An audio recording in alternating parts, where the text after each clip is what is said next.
ਵਾਹਿਗੁਰੂ ਜੀ ਕਾ ਖਾਲਸਾ ਵਾਹਿਗੁਰੂ ਜੀ ਕੀ ਫਤਿਹ। ਮੈਂ ਤੁਹਾਡੀ ਹੋਸਟ ਨੀਲਮ ਕੌਰ ਤੇ ਮੈਂ ਟੀਵੀ 84 ਦੇ ਸਾਰੇ ਦਰਸ਼ਕਾਂ ਤੇ ਸਰੋਤਿਆਂ ਦਾ ਹਾਰਦਿਕ ਸਵਾਗਤ ਕਰਦੀ ਹਾਂ ਪ੍ਰੋਗਰਾਮ ਸੱਚੋ ਸੱਚ ਵਿੱਚ, ਜਿਹੜੇ ਇਸ ਪ੍ਰੋਗਰਾਮ ਨਾਲ ਦੇਸ਼ਾਂ ਵਿਦੇਸ਼ਾਂ ਤੋਂ ਜੁੜ ਚੁੱਕੇ ਨੇ।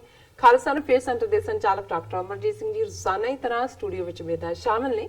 ਆਉਣਾ ਮਿਲ ਕੇ ਅੱਜ ਦੇ ਅਹਿਮ ਇਸ਼ੂਜ਼ ਉੱਪਰ ਉਹਨਾਂ ਦੋਨਾਂ ਦਾ ਤਬਸਰਾ ਜਾਣਦੇ ਹਾਂ। ਜੀ ਡਾਕਟਰ ਸਾਹਿਬ ਵਾਹਿਗੁਰੂ ਜੀ ਕਾ ਖਾਲਸਾ ਵਾਹਿਗੁਰੂ ਜੀ ਕੀ ਫਤਿਹ। ਜੀ ਡਾਕਟਰ ਸਾਹਿਬ ਤੁਹਾਡਾ ਨਿੱਘਾ ਸਵਾਗਤ ਹੈ ਪ੍ਰੋਗਰਾਮ ਸੱਚੋ ਸੱਚ ਵਿੱਚ। ਬਹੁਤ ਮਿਹਰਬਾਨੀ ਜੀ ਡਾਕਟਰ ਸਾਹਿਬ ਅੱਜ 6 ਮਾਰਚ 2019 23 ਫੱਗਣ ਨਾਨਕਸ਼ਾਹੀ ਸੰਮਤ 550 ਦਾ ਦਿਨ ਹੈ ਤੇ ਡਾਕਟਰ ਸਾਹਿਬ ਪ੍ਰੋਗਰਾਮ ਸ਼ੁਰੂ ਕਰਨ ਤੋਂ ਪਹਿਲਾਂ ਅਸੀਂ ਹਮੇਸ਼ਾ ਇਸ ਤਰ੍ਹਾਂ ਆਪਣੇ ਦਰਸ਼ਕਾਂ ਤੇ ਸਰੋਤਿਆਂ ਨੂੰ ਦੱਸ ਦਈਏ ਵੀਅਰਸ, ਜੇ ਤੁਸੀਂ ਹੱਕ ਸੱਚ ਇਨਸਾਫ ਤੇ ਪੈਰਾ ਦਿੰਦਾ ਇੱਕੋ ਇੱਕ ਚੈਨਲ ਟੀਵੀ 84 ਨੂੰ ਦੇਖਣਾ ਚਾਹੁੰਦੇ ਹੋ ਤਾਂ ਤੁਸੀਂ ਦੇਖ ਸਕਦੇ ਹੋ ਸਪੈਕਟਰਮ ਕੇਬਲ, ਆਰਸਨ cable, Bell 5 cable in Canada, roku, Jadoo box, ਸ਼ਾਵਾ, Facebook TV 84 ਦੀ ਐਪ ਰਾਹੀਂ online streaming and IP box ਤੇ ਤੁਸੀਂ TV 84 ਨੂੰ ਦੇਖ ਸਕਦੇ ਹੋ। ਵੀਅਰਸ, ਜੇ ਤੁਸੀਂ TV 84 ਨਾਲ ਜਾਂ ਪ੍ਰੋਗਰਾਮ ਸੱਚੋ ਸੱਚ ਨਾਲ Facebook ਰਾਹੀਂ ਜੁੜੇ ਹੋ ਤਾਂ ਇਸ ਨੂੰ ਵੱਧ ਤੋਂ ਵੱਧ ਲਾਈਕ ਕਰੋ ਤੇ ਸ਼ੇਅਰ ਕਰੋ ਅਤੇ ਨਾਲ ਹੀ YouTube ਤੇ ਸਬਸਕ੍ਰਾਈਬ ਵੀ ਕਰੋ। Thank you so much. So keep watching TV 84। ਜੀ ਡਾਕਟਰ ਸਾਹਿਬ, ਪਹਿਲੇ ਇਸ਼ੂ ਬਾਰੇ ਤੁਹਾਡੇ ਵਿਚਾਰ ਜਾਣਨੇ ਚਾਹਾਂਗੀ। ਜੀ ਡਾਕਟਰ ਸਾਹਿਬ ਕੀ ਕਹਿਣਾ ਚਾਹੋਗੇ? ਦੇਖੋ, ਸ਼ੁਰੂ 'ਚ ਅਸੀਂ ਆਪਣੇ ਸਾਰੇ ਦਰਸ਼ਕਾਂ ਦਾ ਸ਼ੁਕਰੀਆ ਅਦਾ ਕਰਦੇ ਹਾਂ। ਜੀ ਕੱਲ ਅਸੀਂ TV 84 ਦੀ ਸਪੋਰਟ ਦੇ ਲਈ ਅਪੀਲ ਕੀਤੀ ਸੀ। ਬਿਲਕੁਲ।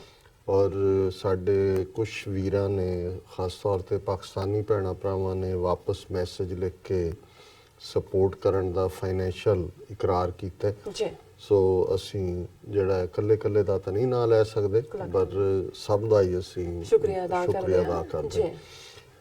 ਦੂਸਰਾ, ਇਹਨਾਂ ਦਿਨਾਂ ਦੇ ਵਿੱਚ ਜਿਹੜੀ ਚਰਚਾ ਖਾਸ ਤੌਰ ਤੇ ਭਾਰਤ ਪਾਕਿਸਤਾਨ ਦੇ ਵਿਚਾਲੇ ਕਸ਼ੀਦਗੀ, ਜਿਹੜੀ ਕਿ ਆਲਮੋਸਟ ਔਨ ਦਾ ਬ੍ਰਿੰਕ ਆਫ ਵਾਰ ਲੈ ਆਈ, ਜੇ ਇੰਡੀਆ ਦੇ ਆਸਪੈਕਟ ਤੋਂ ਦੇਖੀਏ ਕਿ ਉਹਨਾਂ ਨੇ ਕੋਈ ਕਸਰ ਨਹੀਂ ਛੱਡੀ। ਉਹਨਾਂ ਨੇ ਪਾਕਿਸਤਾਨ ਦੀ ਸੋਵਰਨਿਟੀ ਵਾਇਲੇਟ ਕੀਤੀ। ਬਿਲਕੁਲ। ਉਹਨਾਂ ਦੇ ਖੈਬਰ ਪਖਤੂਨਖਵਾ ਜਿਹੜਾ ਸੂਬੇ ਦੇ ਵਿੱਚ ਜਾ ਕੇ ਬਾਲਾਕੋਟ ਦੇ ਵਿੱਚ ਉਹਨਾਂ ਨੇ ਹੱਲਾ ਬੋਲਿਆ। ਪਾਕਿਸਤਾਨ ਨੇ ਜਿੱਥੇ ਰਿਸਟ੍ਰੇਂਟ ਦਿਖਾਇਆ, ਪੂਰਾ ਉਹਨਾਂ ਨੇ ਜ਼ਬਤ ਜਾਂ ਜ਼ਾਬਤੇ ਵਿੱਚ ਰਹੇ, ਉੱਥੇ 24 ਘੰਟੇ 'ਚ ਉਹਨਾਂ ਨੇ ਵਾਪਸੀ ਕਾਰਵਾਈ ਕਰਨ ਲੱਗਿਆਂ ਵੀ ਇਸ ਗੱਲ ਨੂੰ ਯਕੀਨੀ ਬਣਾਇਆ ਕਿ ਉਹ ਜੰਮੂ ਕਸ਼ਮੀਰ ਦੇ ਵਿੱਚ ਉਹਨਾਂ ਨੇ ਕੀਤੀ, ਜਿਹੜੀ ਕਿ ਡਿਸਪਿਊਟਡ ਟੈਰੀਟਰੀ ਹੈ। ਉਹਨਾਂ ਨੇ ਉਹ ਦੂਸਰਾ ਬਾਰਡਰ ਜਿਹੜਾ ਉਹ ਵਾਇਲੇਟ ਨਹੀਂ ਕੀਤਾ। ਔਰ ਫਿਰ ਜਿਹੜਾ ਗੁੱਡਵਿਲ ਜੈਸਚਰ ਮੈਂ ਸਮਝਦਾ ਹਾਂ ਜਿਹੜਾ ਬਹੁਤ ਰੇਅਰ ਦੇਖਣ 'ਚ ਆਉਂਦਾ ਕਿ ਉਹਨਾਂ ਨੇ ਅਭਿਨੰਦਨ ਜਿਹੜਾ ਪਾਇਲਟ ਮਿਗ ਦਾ ਜਿਹੜਾ ਮਿਗ ਡਿਸਟਰੋਏ ਹੋਇਆ, ਉਸ ਨੂੰ ਨਾ ਸਿਰਫ ਉਹਨਾਂ ਦੇ ਫੌਜੀ ਜਵਾਨਾਂ ਨੇ ਪਹਿਲਾਂ ਭੀੜ ਦੇ ਕਹਿਰ ਤੋਂ ਬਚਾਇਆ, ਨਹੀਂ ਤਾਂ ਉਹਨਾਂ ਕੁੱਟ ਕੇ ਮਾਰ ਦੇਣਾ ਸੀ। ਔਰ ਫਿਰ ਕਿਵੇਂ ਉਹਨੂੰ ਬੜੀ ਬਾਇਜ਼ਤ ਜਿਹੜਾ ਉਹ ਵਾਪਸ ਤੋਰਿਆ। ਔਰ ਇਸ ਸਭ ਨੂੰ ਉਹਨਾਂ ਨੇ ਬਾਰ-ਬਾਰ ਇਮਰਾਨ ਖਾਨ ਹੋਰਾਂ ਨੇ ਇਸ ਤੋਂ ਪਹਿਲਾਂ ਵੀ, ਇਸ ਘਟਨਾਕ੍ਰਮ ਦੇ ਦੌਰਾਨ ਵੀ ਪਬਲਿਕ ਅਪੀਲ ਔਰ ਇੱਥੋਂ ਤੱਕ ਕਿ ਜਿਹੜਾ ਫੋਨ ਕਾਲ ਕਰਨ ਦੀ ਵੀ ਕੋਸ਼ਿਸ਼ ਕੀਤੀ ਮੋਦੀ ਨੂੰ, ਜਿਹੜਾ ਕਿ ਉਹਨਾਂ ਨੇ ਜਿਹੜਾ ਉਸ ਬਾਰੇ ਸਗੋਂ ਬਾਅਦ 'ਚ ਕਿਹਾ ਕਿ ਜੀ ਉਹ ਕਾਲਿੰਗ ਕਰ ਰਿਹਾ ਹੈ, ਮੈਂ ਨਹੀਂ ਲੈਤਾ ਕਾਲਿੰਗ। ਸੋ ਇਸ ਸਭ ਦੇ ਬਾਵਜੂਦ ਮੈਂ ਸਮਝਦਾ ਹਾਂ ਵੀ ਅਭਿਨੰਦਨ ਨੂੰ ਛੱਡਣ ਦੇ ਵੇਲੇ ਵੀ, ਉਸ ਦੌਰ 'ਚ ਵੀ ਉਹਨਾਂ ਨੇ ਜਦੋਂ ਨੈਸ਼ਨਲ ਅਸੈਂਬਲੀ ਨੂੰ ਉਸ ਤੋਂ ਪਹਿਲਾਂ ਜਿਹੜਾ ਉਹ ਭਰੋਸੇ 'ਚ ਲਿਆ ਔਰ ਉੱਥੇ ਉਹਨਾਂ ਨੇ ਐਡਰੈਸ ਕੀਤਾ, ਉਹਦੇ 'ਚ ਵੀ ਉਹਨਾਂ ਨੇ ਕਿਹਾ ਵੀ ਜਿਹੜਾ ਜੰਗ ਹੈ ਉਹ ਕਿਸੇ ਵੀ ਮਸਲੇ ਦਾ ਹੱਲ ਨਹੀਂ ਹੁੰਦਾ। ਹਿਸਟਰੀ ਉਹਨਾਂ ਨੇ ਬਾਰ-ਬਾਰ ਰਿਮਾਈਂਡ ਕਰਵਾਈ। ਫਸਟ ਵਰਲਡ ਵਾਰ ਹੋਏ, ਸੈਕੰਡ ਵਰਲਡ ਵਾਰ ਹੋਏ, ਅਮਰੀਕਾ ਦਾ ਵਿਤਨਾਮ 'ਚ ਜਾਣਾ ਹੋਏ, ਉਹਨਾਂ ਦਾ ਅਫਗਾਨਿਸਤਾਨ 'ਚ ਹੋਏ, ਉਹਨਾਂ ਤਾਲਿਬਾਨ ਜਿਨ੍ਹਾਂ ਨੂੰ ਦਹਿਸ਼ਤਗਰਦ ਬਣਾ ਕੇ UN ਦੇ ਥੱਲੇ ਉਹਨਾਂ ਦੀਆਂ ਤਨਜ਼ੀਮਾਂ ਦੇ ਉੱਤੇ ਪਾਬੰਦੀਆਂ, ਉਹਨਾਂ ਦੇ ਸਿਰਾਂ ਤੇ ਇਨਾਮ ਕਿੱਥੇ ਗਈਆਂ, ਉਹ ਅਖੀਰ ਉਹਨਾਂ ਦੇ ਇਨਾਮ ਤੇ ਪਾਬੰਦੀਆਂ ਉਹਨਾਂ ਦੇ ਨਾਲ ਹੀ ਫਿਰ ਤਰਲੇ ਲੈ ਕੇ ਅਮਰੀਕਾ ਨੇ ਗੱਲਬਾਤ ਦਾ ਸਿਲਸਿਲਾ ਤੋਰਿਆ ਹੋਇਆ। ਕਦੇ ਦੋਹਾ 'ਚ ਹੁੰਦੀ ਹੈ, ਕਦੇ ਮਾਸਕੋ 'ਚ ਹੁੰਦੀ ਹੈ, ਕਦੇ ਇਸਲਾਮਾਬਾਦ 'ਚ ਹੁੰਦੀ ਹੈ। ਸੋ ਜ਼ਾਹਿਰ ਹੈ ਵੀ ਇੱਕ ਪਾਸੇ ਤਾਂ ਇਸ ਹੱਦ ਤੱਕ ਜਾ ਕੇ ਗੁੱਡਵਿਲ ਦਾ ਪ੍ਰਗਟਾਵਾ, ਔਰ ਦੂਸਰੇ ਪਾਸੇ ਜਿਹੜਾ ਰਵੱਈਆ ਭਾਰਤ ਦੇ ਹਾਕਮਾਂ ਨੇ, ਮੀਡੀਆ ਬਾਰੇ ਤਾਂ ਅਸੀਂ ਗੱਲ ਕੀਤੀ ਕਿ ਕਿਵੇਂ ਮੀਡੀਆ ਜਿਹੜਾ ਉਸ ਨੇ ਜਿਹੜਾ ਗੋਦੀ ਮੀਡੀਆ ਹੀ ਹੈ, ਰਵੀਸ਼ ਕੁਮਾਰ NDTV ਦੇ ਜਰਨਲਿਸਟ ਦੇ ਕਹਿਣ ਵਾਂਗੂ, ਪਰ ਉਹਨਾਂ ਨੇ ਜਿਸ ਹੱਦ ਤੱਕ ਜਾ ਕੇ ਇਸ ਸਾਰੇ ਦਾ ਜਿਹੜਾ ਇਸ ਅੱਗ ਨੂੰ ਨਫ਼ਰਤ ਔਰ ਭੜਕਾਹਟ ਦੀ ਅੱਗ, ਔਰ ਜੇ ਇਸ ਸਾਰੇ ਤੋਂ ਬਾਅਦ ਅਸੀਂ ਦੇਖੀਏ ਵੀ ਕਿ 14 ਫਰਵਰੀ ਦੀ ਘਟਨਾ ਤੋਂ ਬਾਅਦ 27 ਫਰਵਰੀ ਨੂੰ ਭਾਰਤ ਦਾ, ਫਿਰ ਵਿਦਨ ਨੈਕਸਟ 24 ਆਵਰਸ ਪਾਕਿਸਤਾਨ ਦਾ ਰਵੱਈਆ, ਇਸ ਗੱਲ ਨੂੰ ਵੀ ਹਫਤਾ ਹੋ ਗਿਆ। ਜੀ ਲੇਕਿਨ ਜਿਹੜਾ ਭਾਰਤੀ ਮੀਡੀਆ ਹੈ ਉਸ ਦੇ ਵਿੱਚ ਜਿਹੜੀ ਹੈ ਨਫ਼ਰਤ ਜਾਂ ਉਹ ਭੜਕਾਟ ਔਰ ਝੂਠੀ ਜਿੱਤ ਦੇ ਦਾਅਵੇ, ਉਹਨਾਂ ਦੇ ਉਸ ਪ੍ਰਚਾਰ ਦੇ ਵਿੱਚ ਕੋਈ ਕਮੀ ਨਹੀਂ ਆਈ ਹੈ। ਜੀ ਇਹ ਵੱਖਰੀ ਗੱਲ ਹੈ ਕਿ ਥੋੜਾ ਬਹੁਤ ਕਰੇਜ ਭਾਰਤ ਦੇ ਵਿੱਚ ਆਮ ਲੋਕਾਂ ਨੇ ਵੀ ਜਿਹੜਾ ਪਿਕ ਕਰਨਾ ਸ਼ੁਰੂ ਕੀਤਾ ਹੈ। ਥੋੜੇ ਬਹੁਤ ਪ੍ਰੋਟੈਸਟ ਵੀ ਮੀਡੀਆ ਦੇ ਖਿਲਾਫ ਹੋ ਰਹੇ ਨੇ ਔਰ ਸੋਸ਼ਲ ਮੀਡੀਆ ਦੇ ਉੱਤੇ ਜਿਹੜਾ ਹੈ ਉਹ ਸਾਰੇ ਨੂੰ ਚੰਗੀ ਤਰ੍ਹਾਂ, ਜਿਹਨੂੰ ਸਨੈਮਿੰਗ ਕਹਿੰਦੇ ਨੇ, ਜੀ ਇਹਨਾਂ ਨੂੰ ਚੰਗੀ ਕੁੱਟ ਪੈ ਰਹੀ ਹੈ ਕਿ ਵੀ ਇਹ ਕੀ ਹੈ। ਲੇਕਿਨ ਮੈਂ ਸਮਝਦਾ ਹਾਂ ਵੀ ਉੱਥੇ ਜਿਹੜੀ ਵਾਸਟ ਮੈਜੋਰਿਟੀ ਹੈ ਉਹਦਾ ਸਟਿਲ ਜਿਹੜਾ ਸੋਰਸ ਹੈ ਖਬਰਾਂ ਦਾ ਜਾਂ ਐਂਟਰਟੇਨਮੈਂਟ ਦੇ ਨਾਂ ਥੱਲੇ ਜੋ ਕੁਝ ਉੱਥੇ ਉਹ ਕਰਦੇ ਨੇ ਉਹ ਇਲੈਕਟ੍ਰੋਨਿਕ ਮੀਡੀਆ ਹੀ ਬਣਿਆ ਹੋਇਆ ਔਰ ਉਹਦੇ ਚ ਉਹਨਾਂ ਦੀ ਪੂਰੀ ਹਜ਼ਾਰੇਦਾਰੀ ਹੈ। ਉਹ ਦਿਨ ਰਾਤ ਜਿਹੜਾ ਹੈ ਉਹ ਨਫ਼ਰਤ ਦੀ ਅੱਗ, ਭੜਕਾਟ ਦੀ ਅੱਗ ਉਗਲ ਰਹੇ ਨੇ। ਔਰ ਮੋਦੀ ਦੀਆਂ ਜੇ ਤੁਸੀਂ ਇਹ ਸਾਰੇ ਪੀਰੀਅਡ ਦੇ ਵਿੱਚ ਸਪੀਚਸ ਅਮਿਤ ਸ਼ਾਹ ਔਰ ਬੀਜੇਪੀ ਦੇ ਉੱਪਰਲੇ ਕਾਡਰ ਤੋਂ ਲੈ ਕੇ ਥੱਲੜੇ ਕਾਡਰ ਤੱਕ ਦੇਖੋ ਤੇ ਉਹ ਆਪਣਾ ਜਿਹੜਾ ਕਿ ਜੰਗ ਮਚਾਉਣ ਦੇ ਲਈ ਉਹਨਾਂ ਨੇ ਜਿਸ ਕਿਸਮ ਦਾ ਜਿਹੜਾ ਵੀ ਬਲੂਪ੍ਰਿੰਟ ਬਣਾਇਆ ਸੀ ਉਹ ਉਸੇ ਦੇ ਉੱਤੇ ਹੀ ਕੰਮ ਕਰ ਰਹੇ ਨੇ। ਬਿਲਕੁਲ ਉਹ ਉਹਦੇ ਤੋਂ ਕੋਈ ਪਿੱਛੇ ਨਹੀਂ ਹਟੇ। ਔਰ ਜਿਵੇਂ ਉਹਨੇ ਕਿਸੇ ਨੇ ਇਸ ਦੇ ਉੱਤੇ ਕੀਤਾ ਸੀ ਮੋਦੀ ਨੂੰ ਕਰਕੇ ਕਿ ਮੋਦੀ ਕਹਿ ਰਿਹਾ ਹੈ ਭਾਈयों और बहनों हम एक भी फौजी की कुर्बानी व्यर्थ नहीं जाने देंगे, एक एक फौजी के नाम पर हम वोट मांगेंगे। सो ਜ਼ਾਹਿਰ ਹੈ ਕਿ ਉਸ ਦਾ ਜਿਹੜਾ ਉਹ ਸਾਰੀ ਸਾਈਕਲ ਹੈ ਉਹ ਉਸੇ ਤਰ੍ਹਾਂ ਚੱਲ ਰਿਹਾ ਹੈ। ਔਰ ਇੱਕ ਪਾਸੇ ਅਸੀਂ ਦੇਖਦੇ ਹਾਂ ਕਿ ਵੀ ਦੁਨੀਆ 'ਚ ਗੱਲ ਹੋਈ ਕਿ ਜੀ ਡੀ-ਐਸਕੇਲੇਸ਼ਨ ਹੋ ਗਈ। ਡੀ-ਐਸਕੇਲੇਸ਼ਨ ਜ਼ਾਹਿਰ ਹੈ ਇਹ ਨਹੀਂ ਹੈ। ਹੁਣ ਤਾਂ ਅਮਰੀਕਾ ਦੇ ਜਿਹੜੇ ਮਿਸਟਰ ਪੋਂਪੀਓ ਹੈ ਉਹਨੇ ਵੀ ਕਲੇਮ ਕੀਤਾ, ਸੈਕਟਰੀ ਆਫ ਸਟੇਟ ਨੇ, ਕਿ ਜੀ ਮੈਂ ਖਬਰ ਹੈ ਕਿ Pompeo played essential role in de-escalating Indo-Pak tensions. ਔਰ ਉਹਨੇ ਕਿਹਾ ਕਿ ਜੀ ਮੈਂ ਭਾਵੇਂ ਨਾਰਥ ਕੋਰੀਆ ਦੇ ਉਹ ਗੱਲਬਾਤ ਦੇ ਵਿੱਚ ਸੀ ਲੇਕਿਨ ਉਹਨਾਂ ਦੇ ਜਿਹੜਾ ਸਪੋਕਸਪਰਸਨ ਹੈ ਸਟੇਟ ਡਿਪਾਰਟਮੈਂਟ ਦਾ, ਉਹਨਾਂ ਨੇ ਕਿਹਾ US secretary of state Mike Pompeo played an essential role in de-escalating tensions between India and Pakistan last week according to a top State Department official। ਫਿਰ ਉਹਨੇ ਸਾਰੀ ਬੈਕਗ੍ਰਾਉਂਡ ਦਿੱਤੀ ਹੈ ਕਿ ਬਾਲਾਕੋਟ ਤੋਂ ਬਾਅਦ ਕੀ ਹੋਇਆ। ਔਰ ਇਹ ਸਟੇਟ ਡਿਪਾਰਟਮੈਂਟ ਦਾ ਜਿਹੜਾ ਸਪੋਕਸਪਰਸਨ ਹੈ ਰੋਬਰਟ ਪੈਲਾਡੀਨੋ, ਉਹਨੇ ਜਿਹੜੀ ਬਾਈ ਵੀਕਲੀ ਨਿਊਜ਼ ਕਾਨਫਰੰਸ ਹੁੰਦੀ ਹੈ ਉਸ ਦੇ ਵਿੱਚ ਉਹਨੇ ਕਿਹਾ secretary Pompeo led diplomatic engagement directly and that played an essential role in de-escalating the tensions between the two sides. We continue to urge both sides to continue to take steps to de-escalate the situation, and that includes through direct communication. We believe strongly that further military activity will exacerbate the situation. So ਜ਼ਾਹਿਰ ਹੈ ਕਿ ਵੀ ਇਸ ਤੋਂ ਪਹਿਲਾਂ ਤਾਂ Trump ਨੇ 4 ਦਿਨ ਪਹਿਲਾਂ ਇਹ ਕਿਹਾ ਸੀ ਇੰਡੀਅਨ ਐਕਸ਼ਨ ਤੋਂ, India is thinking of doing something big. So ਜ਼ਾਹਿਰ ਹੈ ਕਿ ਉਹਨਾਂ ਨੇ ਅਮਰੀਕਾ ਨੂੰ ਭਰੋਸੇ 'ਚ ਲਿਆ ਸੀ ਲੇਕਿਨ ਇੰਡੀਆ ਨੇ ਕਿ ਵੀ ਅਸੀਂ ਇਹ ਕਰਨਾ। ਉਹਨਾਂ ਨੇ ਵੀ ਕਿਹਾ ਹੋਣਾ ਜੀ ਗੋ ਹੈਡ, ਤੁਸੀਂ ਤਾਂ ਸਾਊਥ ਏਸ਼ੀਆ ਦੇ 'ਚ ਉਵੇਂ ਹੀ ਐਕਟ ਕਰੋ ਜਿਵੇਂ ਇਜ਼ਰਾਈਲ ਕਰਦਾ।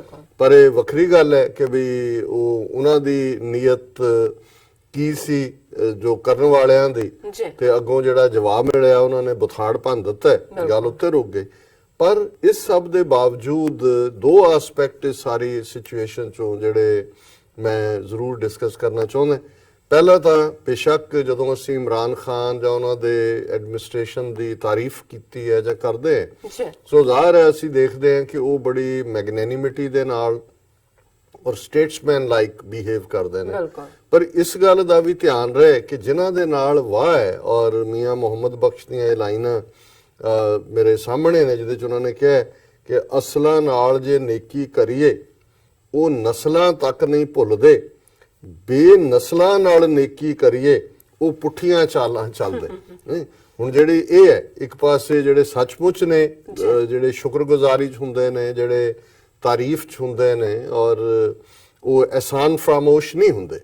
ਔਰ ਇਹ ਵੀ ਜਦੋਂ ਅਸੀਂ ਮਨੁੱਖੀ ਕਰੈਕਟਰ ਜਾਂ ਨੇਸ਼ਨਸ ਦੇ ਕਰੈਕਟਰ 'ਚ ਜਿਹੜਾ ਨਾਸ਼ੁਕਰਾਪਨ ਦੇਖਦੇ ਤੇ ਉਹਨਾਂ ਤੇ ਤੁਸੀਂ ਇਤਬਾਰ ਨਹੀਂ ਕਰ ਸਕਦੇ। ਔਰ ਜਿਹੜੇ ਲੋਕ ਸੱਚਮੁੱਚ ਜਿਹੜੀਆਂ ਇੰਡੀਵਿਜੂਅਲ ਜਾਂ ਕੌਮਾਂ ਜਿਨ੍ਹਾਂ ਦਾ ਈਮਾਨ ਹੁੰਦਾ ਹੈ ਉਹ ਜਿਹਨੇ ਵੀ ਔਖੇ ਵੇਲੇ 'ਚ ਤੁਹਾਡਾ ਸਾਥ ਦਿੱਤਾ ਹੈ, ਔਰ ਜਿਵੇਂ ਇਹ ਅਕਸਰ ਕਿਹਾ ਜਾਂਦਾ ਹੈ ਕਿ ਵੀ ਤੁਹਾਡਾ ਸਾਥੀ ਉਹ ਨਹੀਂ ਹੈ ਜਿਹੜਾ ਤੁਹਾਡੇ ਨਾਲ ਤਸਵੀਰ ਲਵਾ ਰਿਹਾ ਹੈ, ਤੁਹਾਡਾ ਦੋਸਤ ਉਹ ਨਹੀਂ ਹੈ ਜਿਹਨੇ ਤੁਹਾਡੇ ਨਾਲ ਤਸਵੀਰ ਲਵਾਈ ਹੈ, ਤੁਹਾਡਾ ਦੋਸਤ ਸਾਥੀ ਉਹ ਹੈ ਜਿਹੜਾ ਤੁਹਾਡੇ ਨਾਲ ਮੁਸੀਬਤ ਵੇਲੇ ਖੜਾ ਹੈ। ਤਸਵੀਰ 'ਚ ਖੜਾ ਹੋਣਾ ਕਿਸੇ ਨੂੰ ਚੰਗਾ ਨਹੀਂ ਬਣਾ ਦਿੰਦਾ ਜਾਂ ਸੋ ਜ਼ਾਹਿਰ ਹੈ ਕਿ ਇਹਨਾਂ ਨੇ ਤਾਂ ਉਹੀ ਪੈਟਰਨ ਜਿਹੜਾ ਉਹ ਆਪਣਾ ਜਾਰੀ ਰੱਖਿਆ ਹੋਇਆ ਤੇ ਪਾਕਿਸਤਾਨ 'ਚ ਵੀ ਮੈਂ ਦੇਖਦਾ ਕਿ ਵੀ ਜਿਵੇਂ ਇਹ ਦੇਖਣ ਨੂੰ ਲੱਗਦਾ ਹੈ ਵੀ ਡੀਐਸਕੇਲੇਟ ਹੋ ਗਈ ਸਿਚੁਏਸ਼ਨ। ਠੀਕ ਹੈ ਵੀ ਜਿਵੇਂ ਕਹਿੰਦੇ ਨੇ ਕਿ ਵੀ ਇੱਕ ਜੰਗ ਦੇ ਵਿੱਚ ਫਸਟ ਬਾਊਟ ਜਿਹੜਾ ਹੈ ਇਹ ਜਿੱਤਿਆ ਪਾਕਿਸਤਾਨ ਨੇ, ਲੇਕਿਨ ਖਤਰੇ ਦੇ ਬੱਦਲ ਜਿਹੜੇ ਨੇ ਉਹ ਮੰਡਰਾ ਰਹੇ ਨੇ ਔਰ ਇਸ ਗੱਲ ਨੂੰ ਪਾਕਿਸਤਾਨ ਦੀ ਮਿਲਟਰੀ ਐਸਟੈਬਲਿਸ਼ਮੈਂਟ ਤਾਂ ਬਿਲਕੁਲ ਠੀਕ ਸਮਝਦੀ ਹੈ। ਔਰ ਮੇਜਰ ਜਨਰਲ ਗਾਫੂਰ ਜਿਨ੍ਹਾਂ ਨੇ ਪ੍ਰੈਸ ਬਰੀਫਿੰਗ ਕੀਤੀ ਹੈ ਉਹਨਾਂ ਨੇ ਕਿਹਾ ਕਿ ਵੀ ਅਜੇ ਵੀ ਜੰਗ ਦੇ ਹਾਲਾਤ ਨੇ, ਭਾਵੇਂ ਹਾਲਾਤ ਦੇਖਣ ਨੂੰ ਜਿਹੜੇ ਨਾਰਮਲ ਲੱਗਦੇ ਨੇ ਪਰ ਅਜੇ ਖਤਰਾ ਟਲਿਆ ਨਹੀਂ ਹੈ। ਔਰ ਇਹੀ ਕਾਰਨ ਹੈ ਕਿ ਉਹ ਪਾਕਿਸਤਾਨ ਦਾ 에ਅਰ ਸਪੇਸ ਹੋਏ ਜਿਸ ਤੇ ਨੂੰ ਇਹ ਕ੍ਰਾਸ ਨਹੀਂ ਕਰ ਸਕਦੇ। ਜਿਵੇਂ ਇਹਨਾਂ ਨੇ ਇੰਡੀਆ ਨੇ ਪਾਣੀਆਂ ਦੇ ਵਿੱਚ ਵੀ ਆਪਣੀ ਸਬਮੈਰੀਨ ਦੇਖ ਕੇ, ਜਿਹਨੂੰ ਕਹਿੰਦੇ ਨੇ ਐਕਸਪ੍ਰੈਸ਼ਨ ਹੀ ਉੱਥੋਂ ਬਣੀ ਹੈ ਟੂ ਟੈਸਟ ਦਾ ਵਾਟਰਸ, ਸੋ ਉਹਨਾਂ ਨੇ ਉਹ ਵਾਟਰ ਟੈਸਟ ਕਰਨ ਦੀ ਕੋਸ਼ਿਸ਼ ਕੀਤੀ। ਪਾਕਿਸਤਾਨ ਦੀ ਮੁਸਤੈਦੀ ਨੇ ਉਹਨਾਂ ਦਾ ਮੂੰਹ ਤੋੜਿਆ। ਔਰ ਲੇਕਿਨ ਪਾਕਿਸਤਾਨ 'ਚ ਮੈਂ ਦੇਖਦਾ ਵੀ ਸਿਆਸਤਦਾਨਾਂ ਦਾ ਬਿਹੇਵੀਅਰ, ਔਰ ਅੱਜ ਹੀ ਉਹਨਾਂ ਦੀ ਨੈਸ਼ਨਲ ਅਸੈਂਬਲੀ 'ਚ ਜਿਹੜੀ ਮੱਛੀ ਮੰਡੀ ਬਣੀ ਹੋਈ ਸੀ, ਹੁਣ ਇਸ ਪਾਸੇ ਬੇਸ਼ੱਕ ਕਰਪਟ ਲਾਣਾ ਇਹ ਨਹੀਂ ਹੈ ਵੀ ਇੰਡੀਆ 'ਚ ਕੋਈ ਸਿਆਸਤਦਾਨ ਕਰਪਟ ਨਹੀਂ ਨੇ। ਅਸੀਂ ਦੂਸਰੇ ਸੈਗਮੈਂਟ 'ਚ ਕਰਾਂਗੇ ਡਿਸਕਸ ਕਿ ਬੀਜੇਪੀ ਜਿਹਦੇ ਕਿਵੇਂ ਕਰੋੜਾਂਪਤੀ ਕਰਪਟ ਜਿਹੜੇ ਨੇ ਕ੍ਰਿਮੀਨਲ ਰਿਕਾਰਡ ਵਾਲੇ ਇਹਨਾਂ ਦੇ ਐਮਪੀ ਨੇ, ਔਰ ਖਾਸ ਤੌਰ ਤੇ ਰਾਫੇਲ ਡੀਲ ਜਿਸ ਦੇ ਵਿੱਚ ਡਿਫੈਂਸ ਡਿਪਾਰਟਮੈਂਟ 'ਚੋਂ ਫਾਈਲਾਂ ਹੀ ਸਾਰੀਆਂ ਗਾਇਬ ਹੋ ਗਈਆਂ ਜੀ, ਚੋਰੀ ਹੋ ਗਈਆਂ, ਔਰ ਉੱਥੇ ਕਿਸ ਕਿਸਮ ਦਾ ਜਿਹੜਾ ਉਹ ਘੇਰਿਆ ਜਾ ਰਿਹਾ ਹੈ। ਲੇਕਿਨ ਇਹਦੇ ਬਾਵਜੂਦ ਜਦੋਂ ਉਹ ਪਬਲਿਕਲੀ ਗੱਲ ਕਰਦੇ ਨੇ ਉਹਨਾਂ ਦੀ ਮੁਸਲਮਾਨਾਂ ਪ੍ਰਤੀ, ਪਾਕਿਸਤਾਨ ਪ੍ਰਤੀ ਜਿਹੜੀ ਨੀਤੀ, ਉਦੋਂ ਸਾਰੇ ਇੱਕ ਪੇਜ ਤੇ ਆ ਜਾਂਦੇ ਨੇ। ਲੇਕਿਨ ਮੈਂ ਸਮਝਦਾ ਵੀ ਇਹ ਸ਼ਰਮਨਾਕ ਗੱਲ ਹੈ ਪਾਰਲੀਮੈਂਟੇਰੀਅਨਸ ਲਈ ਪਾਕਿਸਤਾਨ ਦੇ ਵਿੱਚ ਕਿ ਅਜੇ ਤੁਹਾਡੀ ਫੌਜ, 에ਅਰ ਫੋਰਸ ਜਿਹੜੀ ਹੈ, ਸਮੁੰਦਰੀ ਫੋਰਸ, ਸਾਰੇ ਦਿਨ ਰਾਤ ਜਾਗ ਰਹੇ ਹੋਣਗੇ ਦੂਸਰੇ, ਔਰ ਤੁਸੀਂ ਜਿਹੜਾ ਤੁਹਾਡੇ ਕੋਲ ਕੀਮਤੀ ਵਕਤ ਹੈ, ਤੁਸੀਂ ਆਪਣੀ ਨੈਸ਼ਨਲ ਅਸੈਂਬਲੀ ਦੇ ਵਿੱਚ ਜਿਹੜੇ ਨੇਸ਼ਨ ਨੂੰ ਦਰਪੇਸ਼ ਮਸਲੇ ਨੇ ਔਰ ਜਿਹੜਾ ਇਮੀਡੀਏਟ ਬਾਅਦ ਯਕਜ਼ਦੀ ਸੋਲੀਡੈਰਿਟੀ ਦਾ ਪ੍ਰਗਟਾਵਾ ਕੀਤਾ ਸਾਰੇ ਪਾਕਿਸਤਾਨੀ ਆਵਾਮ ਨੇ, ਔਰ ਈਵਨ ਸਿਆਸਤਦਾਨਾਂ ਨੇ ਵੀ ਘੱਟੋ ਘੱਟ 24 ਘੰਟੇ ਲਈ ਉਹਨਾਂ ਨੇ ਆਪਣਾ ਜਿਹੜੇ ਨੇ ਉਹ ਡਿਫਰੈਂਸਿਸ ਕੀਤੇ। ਉਹ ਅਜੇ ਖਤਰਾ ਟਲਿਆ ਨਹੀਂ ਹੈ, ਅਜੇ ਡੀਐਸਕੇਲੇਸ਼ਨ ਦੀ ਗੱਲ ਹੋਈ ਹੈ। ਜੇ ਟਲਿਆ ਹੁੰਦਾ ਤੇ ਫਿਰ ਇਹ ਨਾ ਹੁੰਦਾ ਕਿ ਵੀ ਜਿਸ ਕਿਸਮ ਨਾਲ ਭਾਰਤ ਦੇ ਵਿੱਚ ਨੈਰੇਟਿਵ ਸਾਰਾ ਜਾਰੀ ਹੈ ਉਸ ਪਾਸਿਓਂ ਕੋਈ ਰੈਸੀਪ੍ਰੋਕੇਸ਼ਨ ਗੁੱਡਵਿਲ ਦੇ ਨਹੀਂ ਆਈ, ਰਾਦਰ ਉਹੀ ਨਫ਼ਰਤ ਔਰ ਉਹੀ ਚੀਜ਼ ਜਿਹੜੀ ਹੈ ਬਾਦਸਤੂਰ ਜਾਰੀ ਹੈ। ਔਰ ਫਿਰ ਅਸੀਂ ਦੇਖਦੇ ਹਾਂ ਕਿ ਈਵਨ ਚਾਈਨਾ ਇਸ ਗੱਲ ਨੂੰ ਚੰਗੀ ਤਰ੍ਹਾਂ ਸਮਝਦਾ ਕਿ ਵੀ ਕੀ ਹੈ, ਔਰ ਚਾਈਨੀਜ਼ ਜਿਹੜੇ ਵਾਈਸ ਫੋਰਨ ਮਿਨਿਸਟਰ ਨੇ ਉਹ ਇਸਲਾਮਾਬਾਦ 'ਚ ਨੇ ਉਹ ਇਸ ਨੂੰ ਡਿਫਿਊਜ਼ ਕਰਨ ਦੇ ਲਈ, ਔਰ ਉਹਨਾਂ ਨੇ ਜਿਹੜੀ ਉਹਨਾਂ ਦੇ ਨਿਊਜ਼ ਹੈ ਕਿ ਵੀ ਵਾਈਸ ਫੋਰਨ ਮਿਨਿਸਟਰ ਕੌਂਗ ਸਿੰਘ ਨਿਊ is in Islamabad to discuss the Indo-Pak tensions following the Pulwama terror attack. It is called for the creation of an enabling atmosphere for its close ally Pakistan to cooperate with other parties. So ਇਹ ਵੀ diplomatically ਖੁਦ ਜਾ ਕੇ ਉੱਥੇ present ਹੋਣਾ, ਇਹ India ਨੂੰ ਵੀ message ਦਿੱਤਾ ਹੈ, America ਨੂੰ ਵੀ ਦਿੱਤਾ ਹੈ ਕਿ ਵੀ ਇਹ ਤੁਸੀਂ ਇਕੱਲੇ ਨਾ ਸਮਝੋ, ਅਲਟੀਮੇਟਲੀ ਸਾਡੇ ਇੰਟਰਸਟ ਜਿਹੜੇ ਨੇ ਸਾਂਝੇ ਨੇ। ਔਰ ਇਸ ਸਾਰੇ ਦੇ ਵਿੱਚ ਜਿਹੜਾ ਪਾਰਟ ਇੱਕ ਕਾਫੀ ਮੈਨੂੰ ਪੋਜ਼ਿਟਿਵ ਲੱਗਾ ਕਿ ਵੀ ਜਦੋਂ ਅਸੀਂ ਇਹ ਗੱਲ ਕਰਦੇ ਹਾਂ ਕਿ ਕਰਤਾਰਪੁਰ ਫੈਕਟਰ ਜਿਹੜਾ ਹੈ ਉਹ ਕਰਤਾਰਪੁਰ ਕੋਰੀਡੋਰ ਦਾ ਇੰਟਰਨੈਸ਼ਨਲ ਪੀਸ ਕੋਰੀਡੋਰ, ਔਰ ਦੂਜਾ ਵੀ ਹੈ even Chinese deputy foreign minister ਨੇ ਵੀ ਇਸ ਦਾ ਨੋਟਿਸ ਲਿਆ ਔਰ ਉਹਨਾਂ ਨੇ ਕਿਹਾ ਕਿ ਵੀ ਇਹ ਜਿਹੜਾ Lu also welcomed Pakistan's plans to open a corridor for the visa-free visit of Indian Sikh pilgrims to Guru Nanak Shrine in Kartarpur. ਔਰ ਉਹਨਾਂ ਨੇ ਇਸ ਗੱਲ ਨੂੰ ਹੁਣ ਜੇ ਚਾਈਨੀਜ਼ ਫੋਰਨ ਮਿਨਿਸਟਰ ਜਿੱਥੇ ਡੀਐਸਕੇਲੇਸ਼ਨ ਦੀ ਗੱਲ ਹੋ ਰਹੀ ਹੈ ਉਹਦੇ 'ਚ ਕਰਤਾਰਪੁਰ ਕੋਰੀਡੋਰ ਨੂੰ ਹੀ ਮੈਂਸ਼ਨ ਕਰਦੇ ਨੇ ਵੀ ਪਾਕਿਸਤਾਨ ਨੇ ਆਪਣੇ ਵੱਲੋਂ ਈਵਨ ਜਿਹੜੀ ਇਹ 14 ਮਾਰਚ ਦੀ ਮੀਟਿੰਗ ਹੈ ਉਹਨਾਂ ਦਾ ਡੈਲੀਗੇਸ਼ਨ ਵੀ ਜਾ ਰਿਹਾ ਦਿੱਲੀ 'ਚ ਉਹਨਾਂ ਨੇ। ਔਰ ਇਹ ਜਿਹੜਾ ਵੀ also noted this progress, we believe this is conducive to easing the situation this is a positive progress. ਇਹ Chinese deputy foreign minister Kartarpur corridor ਦੇ ਹਵਾਲੇ ਨਾਲ ਕਰ ਰਹੇ। ਸੋ ਜ਼ਾਹਰ ਹੈ ਵੀ ਇਸ ਪਾਸਿਓਂ ਚਾਈਨਾ ਦਾ ਵੀ ਇੱਕ ਪੋਜ਼ਿਟਿਵ ਰੋਲ ਹੈ। ਜੀ ਹੁਣ ਅਸੀਂ ਪਿਛਲੇ ਦਿਨਾਂ 'ਚ ਇਜ਼ਰਾਈਲ ਦਾ ਕੀ ਪ੍ਰੋਬੇਬਲ ਰੋਲ ਹੋ ਸਕਦਾ ਹੈ ਇਹ ਸਾਰੇ 'ਚ, ਔਰ ਈਵਨ ਜਿਹਨੇ ਬਾਲਾਕੋਟ ਦੇ ਵਿੱਚ ਬੇਸ਼ੱਕ ਜਹਾਜ਼ ਫ੍ਰੈਂਚ ਯੂਜ਼ ਹੋਏ ਜਿਹੜੇ ਨੇ, ਲੇਕਿਨ ਮਿਰਾਜ 2000, ਲੇਕਿਨ ਜਿਹੜੀ ਹਿਟਿੰਗ ਸੀ ਡਿਵਾਈਸ ਜਾਂ ਮਿਸਾਈਲ ਜੀ ਉਹ ਇਜ਼ਰਾਈਲੀ ਮੇਡ ਸੀ। ਹੁਣ ਇਧਰ ਚੱਲ ਰਹੀਆਂ ਨੇ ਟੈਨਸ਼ਨਸ। ਹੁਣ ਆਲ ਆਫ ਅ ਸਡਨ ਇਹ ਖਬਰ ਆਂਦੀ ਹੈ Israeli airlines to launch direct flights to Goa and Kochi. ਕਿ ਇਜ਼ਰਾਈਲ ਦੀਆਂ ਕਿੰਨੀ ਦੇਰ ਤੋਂ ਇਹਨਾਂ ਦੇ ਸਬੰਧ 4.5 ਸਾਲ ਮੋਦੀ ਵੀ ਗਿਆ, ਉਹਨਾਂ ਦਾ ਵੀ ਆਇਆ ਔਰ ਸਾਰਾ। ਹੁਣ ਆਲ ਆਫ ਅ ਸਡਨ ਕੀ ਮੈਸੇਜ ਦੇਣ ਦੀ ਕੋਸ਼ਿਸ਼ ਕੀਤੀ ਜਾ ਰਹੀ ਹੈ? ਜੀ ਜੇ ਚਾਈਨਾ ਸਿੰਸੀਅਰਲੀ ਡੀ-ਐਸਕੇਲੇਟ ਕਰਨਾ ਚਾਹੁੰਦਾ ਰਹੇ, ਇਜ਼ਰਾਈਲਸ ਅਰਕੀਆ airlines will introduce direct flights to 2 Indian cities, Goa and Kochi, considered dream destinations by many Jews in this country, tapping the huge tourism potential between India and Israel. ਜਦੋਂ ਜੰਗਾਂ ਲੱਗਣ ਦੇ ਹਾਲਾਤ ਬਣਦੇ ਨੇ, ਜੀ ਕੈਨੇਡਾ ਨੇ ਤਾਂ ਆਪਣੇ ਸਿਟੀਜ਼ਨਸ ਨੂੰ ਜਿਹੜੀ ਐਡਵਾਈਜ਼ਰੀ ਦਿੱਤੀ ਹੈ ਕਿ we don't go there, India Pakistan ਦੋਨੋਂ ਹੀ, ਕਿ ਵੀ ਖਤਰਾ ਹੋ ਸਕਦਾ ਹੈ। ਜੀ ਔਰ ਇਜ਼ਰਾਈਲ ਇਹ ਕਹਿ ਰਿਹਾ ਜੀ ਜੂਸ ਦੇ ਲਈ ਇਹ ਬੜੀ ਗ੍ਰੇਟ ਡੈਸਟੀਨੇਸ਼ਨ ਹੈ, ਔਰ ਇਹ ਜਿਹੜਾ ਅਸੀਂ ਬੜੇ ਉਹ ਐਂਥੂਸੀਆਸਟਿਕ ਨੇ, ਔਰ ਇਸ ਗੋਆ ਔਰ ਕੋਚੀ ਦੇ ਵਿੱਚ ਜਿਹੜਾ ਇਹ ਡਾਇਰੈਕਟ ਫਲਾਈਟਸ ਹੋਣਗੀਆਂ। ਔਰ ਇਹਦੇ 'ਚ ਇੱਕ ਇੰਟਰਸਟਿੰਗ ਫਿਗਰ ਸੀ ਕਿ 25,000 ਜਿਹੜੇ ਜੂ ਨੇ ਉਹ ਕੋਚੀ ਤੋਂ, ਜਿੱਥੇ ਆਲਰੇਡੀ ਇਜ਼ਰਾਈਲ ਜਾ ਕੇ ਸੈਟਲ ਹੋਏ ਨੇ। ਜੀ ਜੇ ਇੰਨਾ ਹੀ ਇੰਡੀਆ ਗ੍ਰੇਟ ਔਰ ਇਜ਼ਰਾਈਲ ਜਾਂ ਦੂਜੇ ਤੀਜੇ ਸੀ ਔਰ ਉਹਨਾਂ ਨੂੰ ਲੱਗਦਾ ਸੀ ਜੇ ਉਹਨਾਂ ਦੇ ਨਾਲ ਕੋਈ ਡਿਸਕ੍ਰਿਮੀਨੇਸ਼ਨ ਨਹੀਂ ਹੈ, ਹੁਣ ਇਹਨਾਂ ਦੀ ਫਿਗਰ ਹੈ ਕਿ ਵੀ Israel has about 25,000 Jews from Kochi.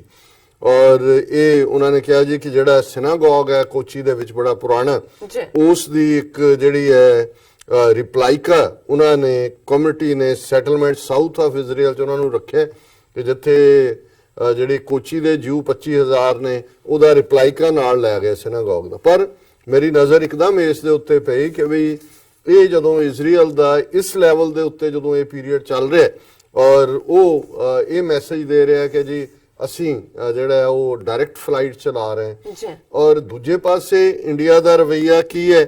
ਜਿਵੇਂ ਡੌਨ ਦੀ ਸਟੋਰੀ ਹੈ ਕਿ India refuses to issue visas to Pakistanis to attend Urs of Khwaja Moinuddin Chishti in Ajmer Sharif.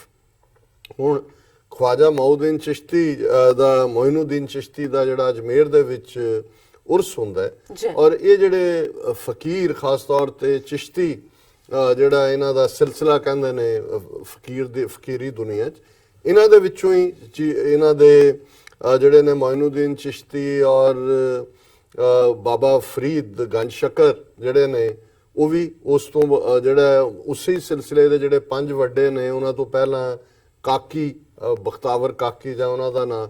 ਹੁਣ ਇਹ ਇੱਕ ਸਾਂਝਾ ਜਿਹਾ ਪਾਰਟ ਹੈ ਔਰ ਇਹ ਜਿਹੜਾ ਚਿਸ਼ਤੀ ਘਰਾਨਾ ਰਿਹਾ, ਕਿਉਂਕਿ ਇਹਨਾਂ ਦੇ ਵਿੱਚ ਵੀ 2 ਬ੍ਰਾਂਚਿਸ ਰਹੀਆਂ ਨੇ ਜਦੋਂ ਅਸੀਂ ਇਸਲਾਮਿਕ ਜਾਂ ਸੂਫੀ ਹਵਾਲੇ ਨਾਲ ਗੱਲ ਕਰਦੇ ਹਾਂ। ਇਹ ਜਿਹੜਾ ਚਿਸ਼ਤੀ ਘਰਾਨਾ ਹੈ ਜਿਨ੍ਹਾਂ ਦਾ ਨਿਜ਼ਾਮੁਦੀਨ ਔਲੀਏ ਦਾ ਜਿਹੜਾ ਮਜ਼ਾਰ ਔਰ ਦਿੱਲੀ ਦੇ ਵਿੱਚ ਬਹੁਤ ਵੱਡਾ, ਇਹਨਾਂ ਦੀ ਬਹੁਤ ਵੱਡੀ ਦੇਣ ਹੈ ਜਿਹੜੀ ਜਿਹਨੂੰ ਅੱਜ ਵੀ ਇੰਡੀਆ ਆਪਣਾ ਕਲਾਸੀਕਲ ਮਿਊਜ਼ਿਕ ਲੈ ਕੇ ਠੁਮਰੀ ਔਰ ਤਬਲਾ ਔਰ ਜਿਹੜੇ ਇਹਨਾਂ ਦੇ ਸਾਰੇ ਉਸ ਦੌਰ ਦੇ ਗੀਤ ਨੇ। ਅਮੀਰ ਖੁਸਰੋ ਜਿਹੜਾ 13ਵੀਂ 14ਵੀਂ ਸਦੀ 'ਚ ਹੋਇਆ, ਕੋਈ ਉਰਦੂ ਮੁਗਲਾਂ ਵੇਲੇ ਡਿਵੈਲਪ ਹੋਏ, ਲੇਕਿਨ ਅਮੀਰ ਖੁਸਰੋ ਇਹ ਸਾਰੇ ਦਾ ਜਿਹੜਾ ਉਹ ਪਿਓ ਹੈ ਔਰ ਉਹ ਉੱਥੇ ਹੀ ਨਿਜ਼ਾਮੁਦੀਨ ਔਲੀਏ ਦਾ ਸ਼ਾਗਿਰਦ ਔਰ ਉੱਥੇ ਹੀ ਉਹਨਾਂ ਦਾ ਰਹਿਣਾ। ਔਰ ਇਹ ਇਹਨਾਂ ਨੇ ਜਿਹੜਾ ਇਹ ਘਰਾਨਾ ਰਿਹਾ ਚਿਸ਼ਤੀਆਂ, ਇਹ ਹਮੇਸ਼ਾ ਸਿਆਸਤ ਤੋਂ ਦੂਰ ਰਹੇ ਨੇ। ਔਰ ਇੱਕ ਪਾਰਟ ਸੀ ਸੋਹਰਾਵਰਦੀ ਔਰ ਦੂਸਰੀ ਲਾਈਨ ਜਿਹੜੀ ਪ੍ਰੋ ਹਕੂਮਤ ਸੀ, ਉਹ ਹਕੂਮਤ ਨੂੰ ਵਰਤਦੇ ਵੀ ਰਹੇ ਆਪਣੀਆਂ ਜਿਹੜੀਆਂ ਨੇ ਉਹ ਉਸ ਕਿਸਮ ਦੀਆਂ ਚਾਲਾਂ ਦੇ ਲਈ। ਪਰ ਇਹਨਾਂ ਨੇ ਤਾਂ ਫਕੀਰੀ ਕਮਾਈ ਹੈ ਔਰ ਇੱਕ ਸਟੇਜ ਤਾਂ ਅਜੇ ਵੀ ਇੱਕ ਜਿਹੜਾ ਮਸ਼ਹੂਰ ਹੈ ਕਹਿਣਾ ਕਿ ਦਿੱਲੀ ਦੂਰਸਥ, ਔਰ ਇਹ ਉਸ ਕਹਾਣੀ ਨਾਲ ਹੀ ਜੁੜਿਆ ਹੋਇਆ ਕਿ ਇੱਕ ਡਾਇਨੈਸਟੀ ਦਾ ਬਾਦਸ਼ਾਹ ਉਹ ਜਿਹੜਾ ਉਹਦੇ ਉੱਥੇ ਜਾਣਾ ਚਾਹੁੰਦਾ ਸੀ ਨਿਜ਼ਾਮੁਦੀਨ ਔਲੀਏ ਦੇ ਮਜ਼ਾਰ ਤੇ ਦੀਦਾਰ ਦੇ ਲਈ। ਉਹਨੇ ਕਿਹਾ ਵੀ ਇਹ ਆਮ ਲੋਕਾਂ, ਇਹ ਬਾਦਸ਼ਾਹਾਂ ਲਈ ਨਹੀਂ ਹੈ। ਉਹ ਜ਼ਬਰਦਸਤੀ ਉਹਨੇ ਫਿਰ 2 ਵਾਰੀ ਮੈਸੇਜ ਭੇਜਿਆ ਉਹਨੇ ਵਜ਼ੀਰ ਨੂੰ, ਉਹਨੇ ਕਿਹਾ ਜੀ ਨਹੀਂ ਆਣਾ, ਫਿਰ ਉਹਨੇ ਕਿਹਾ ਨਹੀਂ ਮੈਂ ਜਾਵਾਂਗਾ, ਉਹਨੇ ਦਿਨ ਵੀ ਮਿਥ ਦਿੱਤਾ ਹੈ। ਤੇ ਜਦੋਂ ਉਹਨਾਂ ਨੂੰ ਨਿਜ਼ਾਮੁਦੀਨ ਨੂੰ ਕਿਹਾ ਕਿ ਜੀ ਬਾਦਸ਼ਾਹ ਇੰਨੇ ਨੂੰ ਆਏਗਾ, ਉਹਨੇ ਕਿਹਾ ਦਿੱਲੀ ਦੂਰਸਥ, ਜੀ ਕਿ ਅਜੇ ਦਿੱਲੀ ਦੂਰ ਹੈ। ਔਰ ਜਿਹੜੀ ਉਹਦੀ ਕਹਾਣੀ ਹੈ ਵੀ ਜਿਸ ਦਿਨ ਉਹਨੇ ਜਾਣਾ ਸੀ ਉਸ ਤੋਂ ਸ਼ਾਇਦ ਇੱਕ ਦਿਨ ਪਹਿਲਾਂ ਉਹ ਸ਼ਾਹੀ ਮਹਿਲ ਦਾ ਹੀ ਜਿਹੜਾ ਛੱਤਾ ਹੈ ਉਹਦੇ ਉੱਤੇ ਡਿੱਗ ਪਿਆ। ਇਹ ਵੱਖਰੀ ਗੱਲ ਹੈ ਵੀ ਉਹ ਡਿੱਗਿਆ ਜਾਂ ਜਿਹੜੇ ਉਹਨਾਂ ਦੇ ਫਾਲੋਅਰ ਸੀ, ਜਿਹੜੇ ਸ਼ਰਧਾਲੂ, ਜਿਹੜੇ ਵਿਦਨ ਸੀ ਕਿ ਵੀ ਇੱਕ ਫਕੀਰ ਦਾ ਜਿਹੜਾ ਰਿਜ਼ੋਲਵ ਹੈ ਉਹਨੂੰ ਕਮਜ਼ੋਰ ਉਹਨਾਂ ਨੇ ਸੁੱਟਤਾ ਕਿ ਮਰ ਗਿਆ ਉਹ। ਮਤਲਬ ਇਸ ਲੈਵਲ ਦੇ ਉੱਤੇ ਜਿਹੜਾ ਹੈ। ਸੋ ਹੋਰ ਕਿਸੇ ਨਾਲ ਤੁਸੀਂ ਸਿਆਸਤ ਜੋੜੋ, ਵੱਖਰੀ ਗੱਲ ਹੈ। ਹੁਣ ਇਹ ਜਿਹੜਾ ਘਰਾਨਾ ਹੈ, ਇਹ ਬਾਬਾ ਗੰਜ ਸ਼ੱਕਰ, ਬਾਬਾ ਫਰੀਦ ਗੰਜ ਸ਼ੱਕਰ, ਉਹਨਾਂ ਦਾ ਕਲਾਮ ਗੁਰੂ ਗ੍ਰੰਥ ਸਾਹਿਬ ਦੇ ਵਿੱਚ ਹੈ, ਜਿਹੜਾ ਕਿ ਹਾਲਾਂ ਗੁਰੂ ਨਾਨਕ ਸਾਹਿਬ ਤੋਂ 300 ਸਾਲ ਪਹਿਲਾਂ ਲਗਭਗ ਹੋਏ ਨੇ।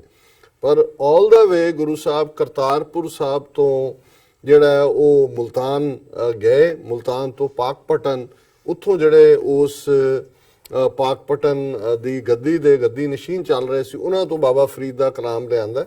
ਔਰ 1604 ਦੇ ਵਿੱਚ ਜਦੋਂ ਗੁਰੂ ਗ੍ਰੰਥ ਸਾਹਿਬ ਦਾ ਪਹਿਲਾ ਸਰੂਪ ਜਿਹੜੀ ਆਦ ਬੀੜ ਹੋਣ ਦੇ ਵਿੱਚ ਆਂਦੀ ਹੈ, ਔਰ ਬਾਬਾ ਫਰੀਦ ਦਾ ਕਲਾਮ ਅਸੀਂ ਗੁਰੂ ਸਾਹਿਬ ਦੇ ਨਾਲ ਪੜ੍ਹਦੇ। ਸੋ ਜੇ ਇਹਨਾਂ ਦੀ ਹੌਸਟਿਲਿਟੀ ਇਸ ਹੱਦ ਤੱਕ ਹੈ ਜਾ ਕੇ ਕਿ ਵੀ ਉਹਨਾਂ ਨੇ ਉਹ ਵੀਜ਼ਾ ਡਿਨਾਇਲ ਦੀ ਲਾਈਨ ਵੀ ਰੱਖੀ ਹੋਈ ਹੈ, ਔਰ ਇਨਸਾਨੀ ਜੀਵਨ ਦੀ, ਇਨਸਾਨੀ ਜ਼ਿੰਦਗੀ ਦੀ, ਹਿਊਮਨ ਬੀਇੰਗਸ ਦੀ, ਦੇਖੋ ਜਦੋਂ ਜੇ ਹੁਣ F-16 ਦਾ ਬਣਾ ਕੇ ਬਹਾਨਾ ਹੈ ਅਮਰੀਕਾ ਦੇ ਨਾਲ, ਅੱਜ ਸੀ ਜੀ ਅਜੀਤ ਡੋਵਲ ਔਰ ਜੌਨ ਬੋਲਟਨ ਨੇ ਗੱਲਬਾਤ ਕੀਤੀ, ਔਰ ਉਹਨੇ ਡੋਵਲ ਨੇ ਕਿਹਾ ਜੀ F-16 ਸਾਡੇ ਖਿਲਾਫ ਯੂਜ਼ ਹੋਏ ਇਹ ਉਹ, ਤੇ ਅਭਿਨੰਦਨ ਜਦੋਂ ਕਸਟਡੀ 'ਚ ਸੀ ਪਾਕਿਸਤਾਨ ਦੀ ਤੇ ਇਹ ਰੌਲਾ ਪਾ ਰਹੇ ਸੀ ਜਨੀਵਾ ਕਨਵੈਨਸ਼ਨ ਫਲਾਣਾ ਟਿਮਕਾ। ਤੁਹਾਨੂੰ ਉਦੋਂ ਜਨੀਵਾ ਕਨਵੈਨਸ਼ਨ ਯਾਦ ਆਉਂਦੀ, ਪਰ ਇਹਨਾਂ ਦੇ ਹੁਣ ਜਨੀਵਾ ਕਨਵੈਨਸ਼ਨਸ ਡਿਗਨਿਟੀ ਇਨ ਡੈਥ 'ਚ ਵੀ ਬਿਲੀਵ ਕਰਦੇ ਨੇ। ਤੁਸੀਂ ਮਰੇ ਦੀ ਬਾਡੀ ਨਹੀਂ ਡਿਸਪਲੇ ਕਰਦੇ, ਤੁਸੀਂ ਉਹਦੇ ਉੱਪਰ ਜਿਹੜਾ ਕੋਈ ਘਟੀਆਪਨ ਨਹੀਂ ਕਰਦੇ। ਲੇਕਿਨ ਤੁਸੀਂ ਇਹਨਾਂ ਦਾ ਰਵੱਈਆ ਦੇਖੋ ਕਿ ਵੀ ਵੈਦਰ ਹੁਣੇ ਡਿਬੇਟ ਉੱਥੇ ਫਸਾ ਤਾਂ ਲਿਆ ਹੋਇਆ, ਜਿਹੜੇ ਕੁਝ ਥੋੜੇ ਬਹੁਤ ਅਲਰਟ ਇੰਡੀਅਨ ਜਰਨਲਿਸਟ ਨੇ ਕਿ ਵੀ ਦਿਖਾਓ, ਸਬੂਤ ਤਾਂ ਦਿਖਾਓ, ਜਿਹੜਾ ਤੁਸੀਂ 300 ਮਾਰਿਆ ਕਹਿ ਰਹੇ ਹੋ ਕਿ ਜੇ ਅਸੀਂ ਮੁਕਾ ਦਿੱਤੇ, ਮਾਰ ਦਿੱਤੇ। ਹੁਣ ਤਾਂ ਸੈਟੇਲਾਈਟ ਇਮੇਜਰੀ ਵੀ ਆ ਗਈ, ਔਰ ਸਾਨੂੰ ਬਹੁਤ ਸਾਰੇ ਸਾਡੇ ਰਾਈਟਰ, ਬਹੁਤ ਸਾਰੇ ਸਾਡੇ ਦਰਸ਼ਕ ਜਿਹੜੇ ਨੇ ਉਹ ਸਾਨੂੰ ਰਾਈਟ ਅਪ ਕਰਦੇ ਨੇ, ਭੇਜਦੇ ਵੀ ਨੇ, ਫਿਰ ਇਸ ਗੱਲ ਨੂੰ ਯਕੀਨੀ ਬਣਾਉਂਦੇ ਨੇ ਕਿ ਇਹਨੂੰ ਡਿਸਕਸ ਵੀ ਕਰੋ। ਸੋ ਸੈਟੇਲਾਈਟ ਇਮੇਜਰੀ ਨੇ ਵੀ ਕਿਹਾ ਜੀ ਕੋਈ ਉੱਥੇ ਨੁਕਸਾਨ ਦਾ ਜਾਂ ਦੂਜਾ ਕੋਈ ਨਹੀਂ ਹੈ, ਸਾਰੇ ਇਮੇਜ ਉਸ ਕਿਸਮ ਦੇ ਹੀ ਨੇ। ਲੇਕਿਨ ਇਹਦੇ ਬਾਵਜੂਦ ਇਹ ਡਿਬੇਟ ਜਿੱਥੇ ਕਿ ਹਿਊਮਨ ਬੀਇੰਗਸ ਦੀ ਹੋ ਰਹੀ ਹੈ, ਉਹ ਭਾਵੇਂ ਕੌਣ ਨੇ, ਕੋਈ ਮਾਂ ਜਿਹੜੀ ਹੈ ਉਹ ਦਹਿਸ਼ਤਗਰਦ ਨਹੀਂ ਜੰਮਦੀ, ਜਾਂ ਕੋਈ ਮਾਂ ਜਿਹੜੀ ਹੈ ਉਹ ਨਹੀਂ ਚਾਹੁੰਦੀ ਕਿ ਉਹਦਾ ਬੱਚਾ ਜਾਂ ਬੱਚੀ ਕੋਈ ਵੀ ਹੋਏ। ਲੇਕਿਨ ਜਿਹੜੇ ਅੱਜ ਰਿਸਪੌਂਸਿਬਲ ਪੋਜੀਸ਼ਨ ਤੇ ਨੇ, ਵਜ਼ੀਰ ਹੈ ਉਹਨਾਂ ਦਾ, ਥਰਡ ਰੇਟ ਜਾਂ ਇਹ ਜਰਨਲ ਵੀ ਸੀ, ਝੂਠੇ ਸਰਟੀਫਿਕੇਟ ਦਿੱਤੇ ਹੋਏ ਸੀ ਜਦੋਂ ਇਹਦੀ ਰਿਟਾਇਰਮੈਂਟ ਦੀ ਉਮਰ ਹੈ, ਪਰ ਰਿਹਾ ਡੇ 1 ਤੋਂ ਇਨਸਾਈਡ ਬੀਜੇਪੀ ਦੇ ਨਾਲ ਇਹਦਾ ਸਬੰਧ ਸੀ। ਫੌਜੀ ਜਰਨਲ ਹੁੰਦਿਆਂ ਵੀ VK ਸਿੰਘ, ਹੁਣ ਇਹ ਮਿਨਿਸਟਰ ਹੈ, ਡਿਪਟੀ ਫੋਰਨ ਮਿਨਿਸਟਰ ਹੈ ਸ਼ਾਇਦ, ਇਹਨੇ ਝੂਠੇ ਆਪਣੇ ਬਣਾਏ ਸੀਗੇ ਸਰਟੀਫਿਕੇਟ, ਸੁਪਰੀਮ ਕੋਰਟ ਨੇ ਕੱਢ ਕੇ ਬਾਹਰ ਮਾਰਿਆ ਸੀ। ਲੇਕਿਨ ਬੀਜੇਪੀ ਦੇ ਨਾਲ ਇੱਕ ਸਟੇਜ ਤੇ ਇਹ ਵੀ ਸੀ ਵੀ ਇਹ ਕੂ ਕਰਨ ਵਾਲਾ ਸੀ, ਜਦੋਂ ਮਨਮੋਹਨ ਸਿੰਘ ਸਰਕਾਰ ਦੇ ਵੇਲੇ ਇਹਦੀ ਟਰਮ ਨਹੀਂ ਸੀ ਵਧਾ ਰਹੇ। ਔਰ ਉਹ ਇਹ ਕਹਿ ਰਿਹਾ ਕਿ ਵੀ ਉਹਨੂੰ ਜਦੋਂ ਪੁੱਛਿਆ ਕਿ ਵੀ ਕਿੰਨੇ ਤੁਸੀਂ ਮਾਰੇ ਨੇ, ਵੀ ਦਾਅਵੇ ਇਹ ਨੇ ਵੀ ਤੁਹਾਡਾ ਇੰਡੀਅਨ 에ਅਰ ਫੋਰਸ ਚੀਫ ਇਹ ਕਹਿ ਰਿਹਾ ਔਰ ਕਿ ਵੀ ਅਸੀਂ ਬੰਦੇ ਨਹੀਂ ਗਿਣਦੇ, ਤੇ ਤੁਸੀਂ ਦੱਸੋ ਵੀ ਕੀ ਹੈਗਾ। ਤੇ ਉਹਦੇ ਚ ਇਹ ਉਹਨੇ ਕਿਹਾ ਕਿ ਉਹਦੀ ਜਿਹੜੀ, ਮੈਂ ਉਹਦੇ ਐਗਜ਼ੈਕਟ ਜਿਹੜੀ ਉਹਦੀ ਘਟੀਆ ਜ਼ਬਾਨ ਹੈ, ਉਹ ਇਹ ਕਹਿੰਦਾ ਕਿ ਵੀ amid the conflicting claims on number of terrorists killed in Balakot air strike, former Air Chief General VK Singh on Wednesday drew parallels between terrorists and mosquitoes while responding to the opposition's continuous hammering on the issue. ਉਹਨੇ ਹਿੰਦੀ ਦੇ ਵਿੱਚ tweet ਕੀਤਾ, ਉਹਦੇ ਚ ਕਿਹਾ, now should I count how many mosquitoes were killed or sleep peacefully, the Minister of State for External Affairs ਕਹਿੰਦਾ ਜੀ ਅਸੀਂ ਜਿਹੜਾ ਉਹ ਉੱਥੇ ਗਿਣੇ ਨੇ ਵੀ ਕਿੰਨੇ ਮੱਛਰ ਮਾਰੇ ਨੇ, ਜਾਂ ਕਿੰਨੇ ਜਿਹੜੇ ਨੇ ਮੱਛਰ ਉਹ ਸੌ ਰਹੇ ਨੇ। ਔਰ ਇਹ ਉਹਨੇ ਕਿਹਾ ਜੀ ਅਸੀਂ ਤਾਂ ਜਿਹੜਾ ਉਹ ਛਿੜਕਾ ਕਰ ਦਿੱਤਾ, ਔਰ ਉਹਦੇ ਚ ਜਿੰਨੇ ਵੀ ਮਾਰੇ ਗਏ ਔਰ ਮਾਰੇ ਗਏ, ਕਿੰਨੇ ਅਸੀਂ ਕੋਈ ਮੱਛਰ ਥੋੜੀ ਮਰਿਆਂ ਨੂੰ ਗਿਣ। ਹੁਣ ਜਨੀਵਾ ਕਨਵੈਨਸ਼ਨ ਕਿੱਥੇ, ਜਦੋਂ ਉਹਨਾਂ ਦਾ ਇੱਕ ਪੂਰਾ ਜਿਹੜਾ ਇੱਕ ਜ਼ਿੰਮੇਵਾਰ ਫੋਰਨ ਮਿਨਿਸਟਰ ਹੈ, ਫੌਜੀ ਜਨਰਲ ਰਿਹਾ, ਇਹ ਐਟੀਚਿਊਡ ਹੈ। ਤੇ ਫਿਰ ਜਿਹੜਾ ਉਹਨਾਂ ਦਾ ਮੈਂ ਜ਼ਿਕਰ ਕੀਤਾ ਮੀਆਂ ਮੁਹੰਮਦ ਬਖਸ਼ ਦਾ, ਕਿ ਅਸਲਾਂ ਨਾਲ ਜੇ ਨੇਕੀ ਕਰੀਏ ਉਹ ਨਸਲਾਂ ਤੱਕ ਨਹੀਂ ਭੁੱਲਦੇ, ਬੇਨਸਲਾਂ ਨਾਲ ਨੇਕੀ ਕਰੀਏ ਉਹ ਪੁੱਠੀਆਂ ਚਾਲਾਂ ਚੱਲਦੇ। ਸੋ ਇਹ ਜਿਹੜੀਆਂ ਪੁੱਠੀਆਂ ਚਾਲਾਂ ਨੇ ਇਹਨਾਂ ਨੂੰ ਸਮਝਣ ਦੀ ਲੋੜ ਹੈ। ਜੀ ਔਰ ਮੈਂ ਖਾਸ ਤੌਰ ਤੇ ਜਿਵੇਂ ਸਾਡੇ ਇੱਕ ਵੀਰ ਨੇ ਸਾਨੂੰ ਲਿਖਿਆ ਕਿ ਜੀ ਤੁਸੀਂ ਸਾਨੂੰ ਸਿਰਫ ਸਾਡੀ ਤਾਰੀਫ ਹੀ ਨਾ ਕਰਿਆ ਕਰੋ, ਸਾਨੂੰ ਚਪੇੜਾਂ ਵੀ ਮਾਰਿਆ ਕਰੋ, ਸਾਡੀਆਂ ਗਲਤੀਆਂ ਵੀ ਦੱਸਿਆ ਕਰੋ। ਮੈਂ ਸਮਝਦਾ ਵੀ ਮੈਂ ਕੌਣ ਹੈ ਕਿਸੇ ਦੀ ਗਲਤੀ ਦੱਸਣ ਵਾਲਾ, ਪਰ ਇੱਕ ਜਿਹੜੀ ਮੈਨੂੰ ਆਬਜ਼ਰਵੇਸ਼ਨ ਹੋਈ ਕਿ ਵੀ ਜਿਹੜੇ ਪਾਕਿਸਤਾਨ ਦੇ ਪੋਲੀਟੀਸ਼ੀਅਨਸ ਨੇ, ਪਾਰਲੀਮੈਂਟੇਰੀਅਨਸ ਨੇ, ਤੁਹਾਨੂੰ ਪਾਰਲੀਮੈਂਟ ਦੇ ਵਿੱਚ ਭੇਜਿਆ, ਕਿੰਨਾ ਖਰਚ ਰੋਜ਼ ਦਾ ਜਦੋਂ ਰਨ ਹੁੰਦਾ ਹੈ ਔਰ ਨੇਸ਼ਨ ਆਊਟ ਆਫ ਡੇਂਜਰ ਨਹੀਂ ਹੈ। ਜੀ ਜੰਗ ਦੇ ਬੱਦਲ ਅੱਜ ਵੀ ਮੰਡਰਾ ਰਹੇ ਨੇ, ਭਾਵੇਂ ਜਿਹੜੇ ਬਹੁਤ ਥਿਕ ਸੀ ਜਦੋਂ ਗਹਿਰੇ ਹੁੰਦੇ ਨੇ ਬੱਦਲ, ਇੱਕ ਅੱਧੀ ਵਾਰੀ ਹਵਾ ਚੱਲਦੀ ਹੈ ਉਹ ਥੋੜੇ ਖਿਲਰ ਜਾਂਦੇ ਨੇ, ਕਿਸੇ ਵੇਲੇ ਵੀ ਉਹ ਫੇਰ ਇਕੱਠੇ ਹੋ ਸਕਦੇ ਨੇ। ਔਰ ਜਦੋਂ ਤੱਕ ਇਹਨਾਂ ਦਾ ਇਹ ਸਾਰਾ ਪਾਰਟ ਉਹ ਮੁੱਦਾ ਨਹੀਂ ਮਾਰਿਆ ਜਾਂਦਾ ਇਹਨਾਂ ਨੇ ਹਟਣਾ ਨਹੀਂ ਹੈ। ਸੋ ਘੱਟੋ ਘੱਟ ਤੁਹਾਡੀ ਫੌਜ ਜਿਹੜੀ ਕਿ ਬਿਲਕੁਲ ਮੁਸਤੈਦੀ ਦੇ ਨਾਲ ਇਸ ਗੱਲ ਦੇ ਉੱਤੇ ਉਹਨਾਂ ਨੇ ਨੇਸ਼ਨ ਦੇ ਆਨਰ ਨੂੰ ਵੀ ਬਚਾਇਆ। ਔਰ ਉੱਥੇ ਇਹ ਰੌਲਾ ਪਾਉਣ ਨੂੰ ਤਾਂ ਕਾਫੀ ਰਹਿੰਦੇ ਨੇ ਜੀ, ਫੌਜ ਵਿੱਚ ਵੜ ਗਈ, ਫੌਜ ਨੇ ਸਿਆਸਤ 'ਚ ਦਖਲਅੰਦਾਜ਼ੀ ਕਰ ਰਹੇ ਨੇ, ਫਲਾਣੀ ਪਾਲਿਸੀ 'ਚ ਕਰ ਰਹੇ ਨੇ। ਫਿਰ ਤੁਹਾਨੂੰ ਵੀ ਜਿਹੜੇ ਤੁਸੀਂ ਪਾਰਲੀਮੈਂਟੇਰੀਅਨ ਹੋ, ਇਰਰਿਸਪੈਕਟਿਵ ਆਫ ਕੌਣ ਕਿਸ ਪਾਰਟੀ ਦਾ, ਸਾਡਾ ਕਿਸੇ ਦੇ ਨਾਲ ਕੋਈ ਨਿੱਜੀ ਨਹੀਂ ਹੈ। ਅਸੀਂ as a nation, as a ਹਮਸਾਏ, ਐਜ਼ ਏ ਭਰਾ ਦੇਖਦੇ ਹਾਂ ਕਿ ਭਾਈ ਇਹ ਜਿਹੜਾ ਉੱਥੇ ਦੇ ਪੋਲੀਟੀਸ਼ੀਅਨਸ ਨੇ ਉਹਨਾਂ ਦਾ ਕੀ ਕਿਰਦਾਰ ਹੈ। ਤੇ ਫਿਰ ਜੇ ਇਸ ਕਿਸਮ ਦਾ ਹੀ ਰਹੇਗਾ ਤੇ ਦੁਸ਼ਮਣ ਨੂੰ ਤੁਸੀਂ ਇਹੀ ਕਹਿ ਰਹੇ ਹੋ ਕਿ ਜੀ ਅਸੀਂ ਡਿਵਾਈਡਡ ਹਾਊਸ ਹੈ ਔਰ ਤੁਸੀਂ ਆਪਣੀਆਂ ਭਾਵੇਂ ਨਾਪਾਕ ਚਾਲਾਂ ਚੱਲੋ ਔਰ ਅਸੀਂ ਤੁਹਾਡੇ ਚ ਸਹਾਈ ਹੋ ਰਹੇ ਹਾਂ ਆਪਣੇ ਕਿਰਦਾਰ ਦੇ। ਜੀ ਰਾਜ ਸਾਹਿਬ ਤੁਹਾਡਾ ਬਹੁਤ ਬਹੁਤ ਸ਼ੁਕਰੀਆ, ਤੁਸੀਂ ਪਹਿਲਾ ਇਸ਼ੂ ਸਾਡੇ ਦਰਸ਼ਕਾਂ ਨਾਲ ਸਾਂਝਾ ਕੀਤਾ ਹੈ। ਜੋ ਰਹਿੰਦੇ ਇਸ਼ੂ ਨੇ ਉਹ ਬ੍ਰੇਕ ਤੋਂ ਬਾਅਦ ਆਪਾਂ ਡਿਸਕਸ ਕਰਦੇ ਹਾਂ। ਇੱਥੇ ਲੈਣੇ ਬ੍ਰੇਕ ਤੋਂ ਪਹਿਲਾਂ ਅਸੀਂ ਆਪਣੇ ਦਰਸ਼ਕਾਂ ਤੇ ਸਰੋਤਿਆਂ ਨੂੰ ਅਪੀਲ ਤੇ ਬੇਨਤੀ ਕਰਦੇ ਹਾਂ ਵਿਊਅਰਸ, ਜਿਸ ਤਰ੍ਹਾਂ ਕਿ ਤੁਸੀਂ ਜਾਣਦੇ ਹੋ ਕਿ ਟੀਵੀ 84 ਇੱਕ ਪੰਥਕ ਚੈਨਲ ਹੈ। ਟੀਵੀ 84 ਸਿੱਖਾਂ, ਕਸ਼ਮੀਰੀਆਂ ਤੇ ਭਾਰਤ ਦੀਆਂ ਨੌਰਥ ਈਸਟ ਸਟੇਟਾਂ ਦੇ ਲੋਕਾਂ ਦੇ ਸਵੈ ਨਿਰਣੇ ਦੇ ਹੱਕਾਂ ਦਾ ਹਾਮੀ ਹੈ। ਅਸੀਂ ਚਾਹਾਂਗੇ ਕਿ ਤੁਸੀਂ ਟੀਵੀ 84 ਦੀ ਚੜ੍ਹਦੀ ਕਲਾ ਲਈ ਵੱਧ ਤੋਂ ਵੱਧ ਡੋਨੇਟ ਕਰੋ।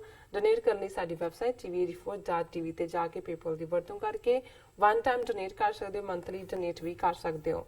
ਤੁਸੀਂ ਟੀਵੀ 84 ਦੇ ਨਾਮ ਤੇ ਚੈੱਕ ਬਣਾ ਕੇ ਸਾਨੂੰ ਮੇਲ ਵੀ ਕਰ ਸਕਦੇ ਹੋ ਸਾਡੇ ਇਸ ਪਤੇ ਤੇ 36-01 37th Avenue, Long Island City, New York 11101 USA, ਜਾਂ ਫਿਰ ਤੁਸੀਂ ਸਾਨੂੰ ਫੋਨ ਰਾਹੀਂ ਵੀ ਸੰਪਰਕ ਕਰ ਸਕਦੇ ਹੋ ਸਾਡੇ ਫੋਨ ਨੰਬਰ ਤੇ 5164060694। Thank you so much. So keep watching TV 84 viewers. ਤੁਸੀਂ ਕਿਤੇ ਨਹੀਂ ਜਾਣਾ, ਮਿਲਦੇ ਆ ਛੋਟੇ ਜਿਹੇ ਵਕਫੇ ਤੋਂ ਬਾਅਦ। ਇੰਡੀਆ ਨੇ ਆਪਣੀ ਚਾਲ ਚੱਲ ਦਿੱਤੀ ਹੈ। ਸਾਡੇ ਇੱਕ ਵਿਊਅਰ ਨੇ ਲਿਖਿਆ ਕਿ ਜਿਹੜੀ ਦਿੱਲੀ ਮੀਟਿੰਗ ਸੀ ਕਰਤਾਰਪੁਰ ਕੋਰੀਡੋਰ ਨਾਲ ਸੰਬੰਧਿਤ ਉਹ ਇੰਡੀਆ ਨੇ ਕੈਂਸਲ ਕਰ ਦਿੱਤੀ।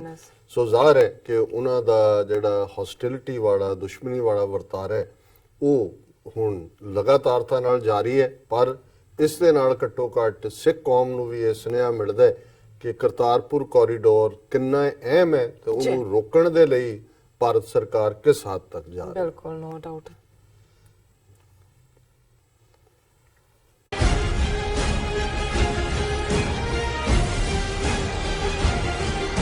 ਕੀ ਤੁਸੀਂ ਆਪਣੇ ਟੈਕਸਸ ਨੂੰ ਲੈ ਕੇ ਚਿੰਤਤ ਹੋ?